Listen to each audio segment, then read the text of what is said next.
Hello, હું doctor Rushita Desai, consultant ophthalmologist, FIMS hospital ખાતે સેવા આપું છું.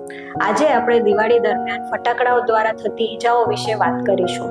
સૌપ્રથમ, ફટાકડા તીવ્ર ગતિથી ફૂટવાના કારણે આંખમાં માર લાગી શકે છે, જેના કારણે આંખમાં લોહી આવી શકે છે, સોજો આવી શકે છે તથા આંખનો પડદો પણ ખસી શકે છે.